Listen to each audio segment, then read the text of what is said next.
bem-vindo aqui. Hoje é dia 21 de maio de 2024 e nós vamos fazer um vídeo que vai abordar o resultado do primeiro trimestre de 2024 para 4 bancos: BMG, Banestes, Mercantil e ABC. Com base nos dados que nós formos coletar, lá no final nós vamos montar a nossa tabela de dados fundamentalistas e vamos poder projetar esses bancos e seus resultados para o final de 2024, inclusive do ponto de vista de dividendos. Depois colocamos um do lado do outro e assim nós conseguimos verificar, com base nessas informações, se algum se adequaria à nossa carteira ou, no caso, à sua carteira, de maneira que você possa ter uma informação mais clara, mais precisa, mais consistente e vai lhe ajudar na sua tomada de decisão. Eu vou começar aqui pelo relatório Fox, ele é do dia 17, da última sexta-feira, ele é publicado na segunda, e é daqui nós tiramos algumas informações relevantes que estão aqui nessas intersecções entre as duas linhas e a coluna. No caso, o que nos interessa? Como o mercado está olhando que pode ser a inflação lá no final de 2024, de 3,8%. Da mesma forma, o mercado também ele olha e nos mostra como ele enxerga a taxa de juros da nossa economia, a taxa Selic, lá no final de 2024, que hoje está enxergando em 10%. Essas informações são importantes porque elas balizam a construção dos nossos resultados. E por falar em resultado, eu vou começar aqui com o Banco ABC. Eu estou na ITR, as informações trimestrais, e algumas informações nos importam bastante aqui. Eu vou saltar direto aqui na página 3, onde eu vou começar a coletar os dados. Então veja aqui para Banco ABC, eu vou dar uma olhada aqui no total de ativos, que está um pouco mais de 60 bilhões, 60 bilhões e 200 aproximadamente.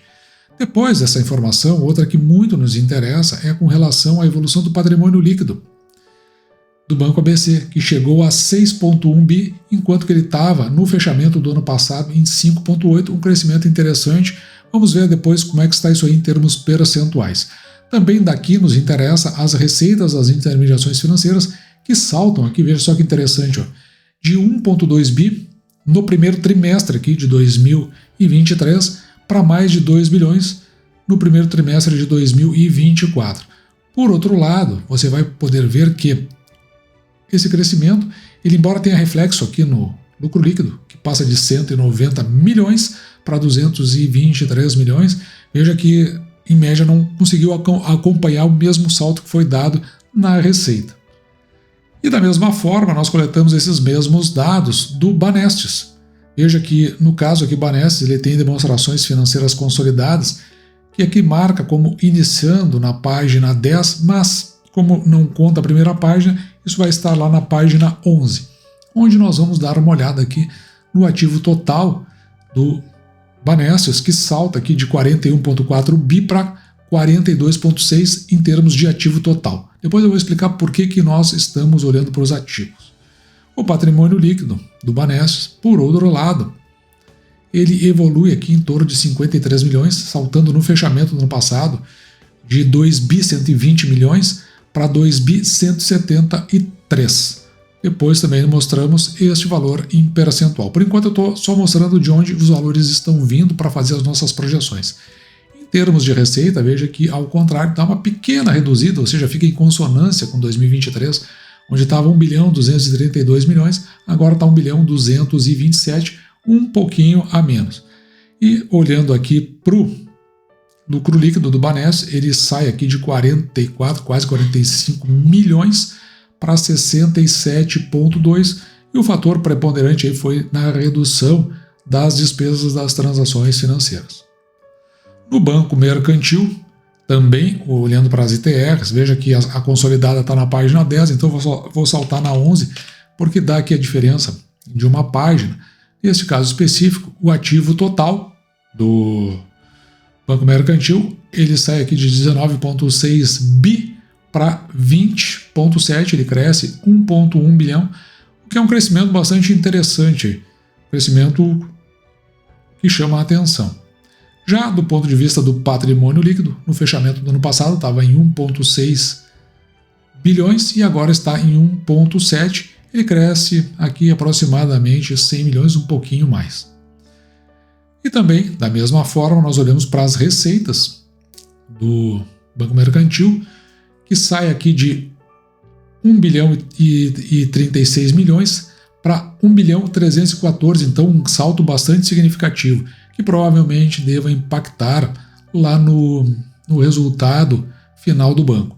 Até porque, veja aqui, ó, no lucro líquido, ele sai de 56,5 milhões para 148, quase triplica, embora a receita não tenha seguido.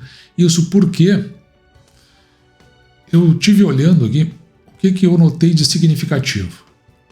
Para começar aqui, o crescimento das operações de crédito sai de 980 milhões para 1 bilhão e 200 milhões, e veja que ela está toda aqui, ó, debaixo dessa numeração aqui, do 3.1, que vem até aqui embaixo. Aqui. Então, foram as operações de crédito que mais influenciaram. Depois, quando a gente olha aqui no resultado bruto das intermediações financeiras, veja que ele sai de 560 para 775, está ajustado com o crescimento da receita, indicando que o fator que acabou por preponderar foi exatamente com relação ao crescimento das despesas, que não acompanhou o crescimento das receitas. As receitas cresceram muito mais e por isso que se chegou então neste crescimento aqui do lucro líquido. O BMG ele não tem as ITRs, então tem o relatório IFRS que é meio parecido, então nós vamos saltar aqui direto na página 9, a página que nos interessa para coletar todos os mesmos dados. No caso aqui dos ativos, que chega a 46 bilhões e cresce 3 bilhões em relação ao fechamento do exercício passado. Indo agora para o patrimônio líquido do BMG, veja que ele salta pouco aqui, ó, de 4,1, quase 4,2 bilhões para 4 bilhões 235 milhões. Ele cresce aí bem pouquinho, talvez uns 50 milhões, claro, considerando o total e a evolução do seu ativo. Com relação às receitas, as receitas aqui é interessante. Veja que elas saem de 1,8, quase 1,9 bi, para 1,9, 1 bilhão 960. O que chama a atenção aqui no BMG? Com relação ao lucro líquido do trimestre, que está aqui embaixo. Ele sai de 39,8 milhões para 102. Então, um crescimento muito significativo em números reais. E o que mais afetou aqui, na minha visão, foi exatamente a redução da despesa com encargos, que sai de 1,2 bi para 978. E aí eu recomendo fortemente que você olhe nesta nota explicativa, vai estar no final desse documento. Você, no caso, né, de ser investidor ou se interessar pelo banco, dê uma olhada lá na nota explicativa 24, letra A, porque lá vai dizer exatamente o que aconteceu para você tomar ciência na hipótese de você vir a querer investir no banco. É importante que você saiba isso. Veja que por conta disso a receita líquida aqui, ó, ela fica em 981 milhões, quase 1 bilhão, subindo bastante aqui em relação aos 650 milhões que foi no primeiro trimestre de 2023. E isso, evidentemente, é o que trouxe impacto aqui sobre esse crescimento do lucro líquido. E agora sim nós podemos falar em termos de projeções. Eu vou dar as primeiras explicações aqui no caso do Banco ABC e elas valem, essas mesmas explicações valem para todos os demais bancos, Banesp, Mercantil e BMG. Então lá no início do ano nós tínhamos uma projeção aqui de 6,2 bi na receita e com o que aconteceu com o Banco ABC, veja que já salta para 8,8, sendo que essa é a projeção da receita lá no final de 2024. Por outro lado, o lucro líquido, que nós tínhamos aqui uma projeção de 842, está ainda em alinhamento aqui, veja que não está na mesma consonância, né, do crescimento da receita. Bom, a gente já viu isso aí quando olhou lá para a ITR, para as informações trimestrais. Mas mesmo assim, né, são 50 milhões a mais. Com isso, considerando aqui, ó, esse payout de 43%, nós projetamos aqui um dividend yield lá no fechamento de 2023 de quase R$ 1,70. Na média, o Banco ABC ele vem pagando R$ 1,32. Quando nós pegamos esse R$ 1,32 aqui e dividimos por 6%, E por que nós dividimos por 6%? Porque 6% é o mínimo que nós esperamos receber em proventos pelo valor que pagamos pela ação. Então, por exemplo, a ação está cotada a R$ 22, pelo menos no momento que eu estava fazendo esse vídeo. Se o banco vir a pagar R$ 1,30, como aconteceu no passado, dividindo por 6%, o valor máximo que nós pagaríamos por Banco ABC seria R$ 21,99. Ou seja, é o balizador até onde nós vamos de forma a receber no mínimo 6%. Agora, para os proventos que nós estamos projetando, R$ 1,69 aqui, se dividirmos por 6%, então nosso preço teto vai ficar em R$ 28,27. Veja que, do ponto de vista do patrimônio líquido que nós apuramos, de pouquinho mais 6 bilhões, 6,1 bilhões, nós temos aqui o valor patrimonial por ação. Basta dividir o patrimônio líquido pelo número de ações que o ABC possui. Isso vai nos dar aquele 27,15.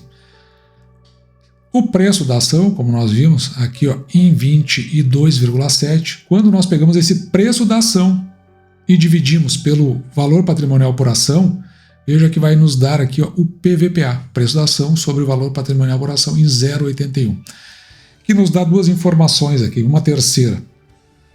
As principais são as seguintes. Primeiro, a ação realmente pode estar barata, porque você está comprando uma ação abaixo do seu valor patrimonial.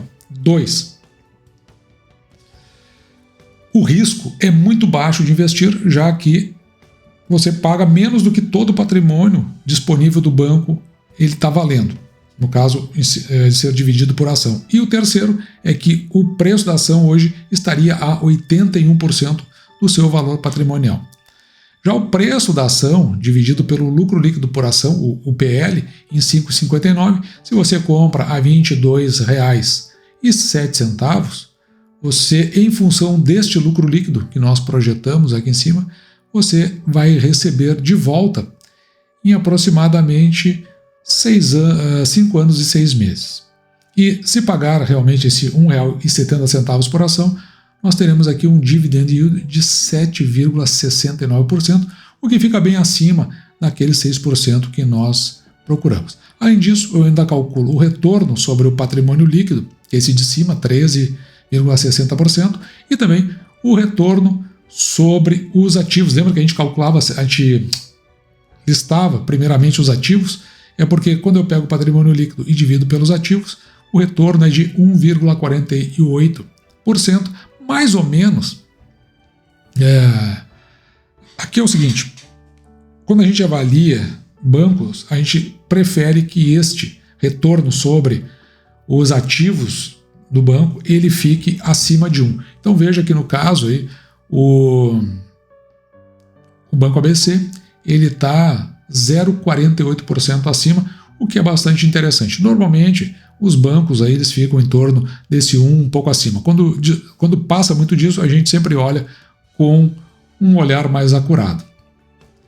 Saltando agora para a Banestes, então a gente tinha uma projeção da receita de quase 5,4 bi e agora a gente reduziu um pouco, pelos motivos que a gente viu, para 4,9, quase 5. Com isso, o lucro líquido que nós tínhamos projetado em 340 milhões baixa aqui para 270. E a nossa projeção, por conta do payout do Banestes de 46,8, que é a média dos últimos 5 anos, nos possibilita talvez ter a expectativa de 40 centavos por ação, o que nos leva a um preço teto aqui em cima de R$ 6,68. Na média, o Banestes veio pagando 44 centavos, que nos dá um preço teto de R$ 7,25.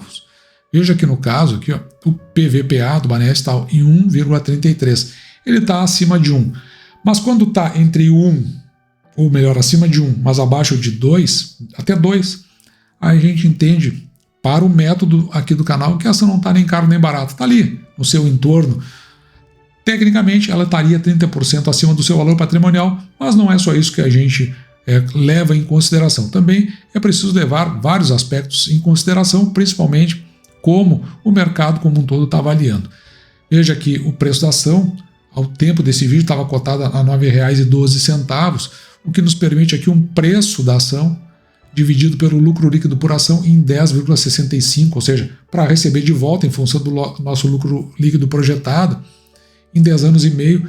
E aqui no canal a gente tem por método com algumas excepcionalidades, como por exemplo a parte de seguros, aquelas empresas que já se desmembraram de empresas, como é o caso de BB Seguridade, Caixa Seguridade, onde herdaram todo o balcão de negócio. Então, aí a gente releva a questão. Mas, no geral, nós queremos que esse preço da ação dividido pelo lucro líquido por ação seja menor do que 10, para que a gente possa receber de volta em função do lucro líquido em menos de 10 anos. Mas tem um detalhe aqui, né, no Banestes, que o seu dividend yield é de 4,39%, o que fica muito abaixo daqueles 6% que nós procuramos. No caso do retorno sobre o patrimônio líquido, em 12,44%, está mais ou menos em consonância com o que a gente viu do Banco ABC, porém o retorno sobre ativo em 0,63% está muito abaixo do 1%, que é mais ou menos a referência que a gente tem. Aceitamos esse número abaixo apenas, se eu não me engano, para Banco do Estado do Rio Grande do Sul, mas aí por outros motivos que nós já explicamos em vídeos anteriores. E saltamos para o Banco Mercantil. Esse sim teve um resultado interessante, nós tivemos uma projeção de receita de 4,9 bi e agora estamos com uma projeção de 5,2, quase 5,3 bi. O lucro líquido que nós projetávamos aqui em 415 milhões, agora está lá beirando 600 milhões. Veja que nós estamos considerando um payout aqui de 40%, na média. O mercantil vinha pagando 50,17, então a gente baixou bastante. E se acontecer esse lucro líquido, veja que tem a oportunidade do banco pagar R$ 2,27 por ação, o que nos dá um preço teto, olhando então para essa projeção, de R$ 37,88. Entretanto, o Banco Mercantil ele veio pagando aqui nos últimos 5 anos R$ 1,18, o que nos dá um preço teto de R$ 19,66. O nosso preço da ação, ao tempo que eu estava fazendo esse vídeo, estava cotado aqui em R$ 27,00, o que dá um P sobre o VPA ou PVPA de 1,65. Então é aquele caso, está acima de 1 e está igual ou abaixo de 2, então a gente entende que não está caro nem barato, embora veja que a ação está 65% acima do seu valor patrimonial, significa que quanto menor esse valor, melhor em termos de risco. Neste caso, ele aumentou em relação ao Banestes, que estava em 33% acima, ou seja, é um risco ali mensurável baixo, e nesse caso, como está acima de meio ponto, começa a crescer mais o risco em investir no Banco Mercantil. Já o preço da ação dividido pelo lucro líquido por ação em 4,75, veja, você compra R$ 27,00, você recebe em aproximadamente 4 anos e 8 meses. É um tempo bastante curto para se receber de volta em função do lucro líquido. E, nesse caso, o dividend yield ficaria aqui em 8,42%, o que está bem acima daqueles 6% que nós procuramos. Olhando para o retorno sobre o patrimônio líquido e sobre ativo, veja que o retorno sobre o patrimônio líquido em 34,75%. Eu estava olhando o release de resultados do mercantil, o nosso cálculo bateu exatamente igual. E no caso o retorno sobre os ativos em 2,87%, veja que está bem acima daqueles 1% que a gente mais ou menos fixa como um patamar. O que é bastante interessante esses números do Banco Mercantil. Eu fecho aqui com o BMG, que teve um resultado, como a gente viu. A nossa projeção era de 7,8 bi aproximadamente, e veja que está em consonância em termos de receita. O que mudou aqui? Foi o lucro líquido, que nós estávamos aqui em 183 milhões e agora passou para 410, e isso porque houve uma redução naquelas despesas em função das intermediações financeiras que nós vimos agora há pouco. Com isso, e considerando aqui esse 63,62% de payout, que foi a média do banco nos últimos 5 anos, é possível que venha a pagar aqui 44 centavos no exercício de 2024. Com isso, veja que o preço teto ficaria aqui em R$ 7,46. Nos últimos 5 anos pagou 30 centavos e o preço teto aqui em R$ 4,95. Quando eu estava fazendo esse vídeo, o preço da ação estava cotado aqui a R$ 13,44 e veja aqui o PVPA em 0,47. Está lá embaixo aquele indicativo que a ação realmente possa estar barata e que praticamente não tem risco de comprar, uma vez que está a 47% do seu valor patrimonial por ação. Em confirmando esse lucro líquido e você comprando por esse preço, R$ 13,44, você recebe de volta, em função do lucro líquido, pagando esse preço, em aproximadamente 4 anos e 10 meses. E veja que, diante do que a gente viu aí de possibilidade de resultado, o dividend yield fica aqui em 13,02, muito acima dos 6% que nós procuramos. Já o retorno sobre o patrimônio líquido, 9,69, não é o mais baixo de todos, né? E o retorno sobre os ativos em 0,89, abaixo do 1 que a gente procura. E aqui, como sempre, eu trago um comparativo banco a banco, e agora trazendo todos esses bancos, ABC Brasil, Banestes, Banco Mercantil e Banco BMG, com todos esses dados que nós apuramos até aqui. Porém, nesse caso, são acrescentados outros 2 dados que eu tiro do relatório que é apresentado à imprensa, que é o índice de eficiência e o índice de Basileia. O índice de eficiência é a relação das despesas que o banco tem sobre as receitas que ele possui. Então, quanto menor, melhor esse indicador. E o índice de Basileia é aquilo com que o banco contribui na hora de fazer um empréstimo. Parte vem das captações que ele faz, seja no governo, seja pela sua aplicação na poupança no CDB. Quanto maior esse valor, melhor significa que o banco ele tem mais consistência na hipótese de uma corrida a esse banco. Bancos que quebraram recentemente, como o Silicon Valley Bank, ele tinha apenas 8% de Basileia. E veja aqui todos esses bancos que nós vimos, o ABC 16,6%, o Banestes 14,4%, o Mercantil 17,1% e o BMG 13,2%. A recomendação do Banco Central é em torno ali de 10,5% a 11% de índice de Basileia. Desses bancos, o pior deles em termos de eficiência é exatamente o Banestes com 56,1%, sendo que a recomendação do Banco Central é ao limite de 60%, ou seja, as despesas vão consumir 60% das receitas, ou seja, nessa relação. E depois, aqui em segundo lugar, está o Banco BMG.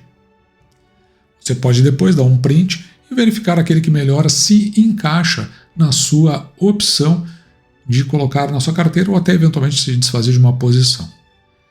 E aí nós temos mais um comparativo. Na verdade, eu faço isso com a seguinte intenção. Primeiro que, como eu trabalho aqui no canal com bancos, elétricas e seguros, eu faço um comparativo entre todos para mais ou menos ter a gente chama de benchmark, né? Ter pontos ali onde a gente possa estabelecer comparações. E assim eu consigo verificar como aquelas ações que fazem parte da minha carteira, elas estão em relação a outros do mesmo segmento. Isso é importante porque eventualmente a gente pode enxergar aí uma ou outra melhor opção. E também a questão é que eu mostro aqui no canal como é que o método funciona fazendo este mesmo procedimento, esse mesmo exercício para vários outros bancos, de forma que eventualmente pode ser que um deles faça parte da sua carteira e você começa a olhar como é que eu trabalho, como é que eu monto uma tabela de indicadores que vão me apontando como determinada companhia está em relação a ela mesmo e em relação ao setor. Mas isso nos dá os números fundamentalistas. Lembrando que sempre o mais importante é o cenário, a gente faz muito trabalho aqui de análise de cenário. Depois, qual o projeto, que eu não trabalhei nessas empresas, eu trabalho só em termos de produção de vídeo para aquelas empresas que fazem parte da carteira aqui do canal, então eu mostro lá direitinho como é que eu enxergo o projeto delas. E depois sim, por fim, os indicadores fundamentalistas, de forma que isso aqui tem que ter uma certa consonância, ou seja, tem que ter uma certa harmonia sobre isso para dizer se uma empresa entra na carteira, se permanece na carteira, ou até, no caso de a coisa ficar meio esculhambada, a gente acaba se desfazendo de uma posição. E dito isso, eu vou ficando por aqui, espero que você tenha gostado. Me despeço de você, desejando que você fique com Deus e deixando, como sempre, o meu grande abraço.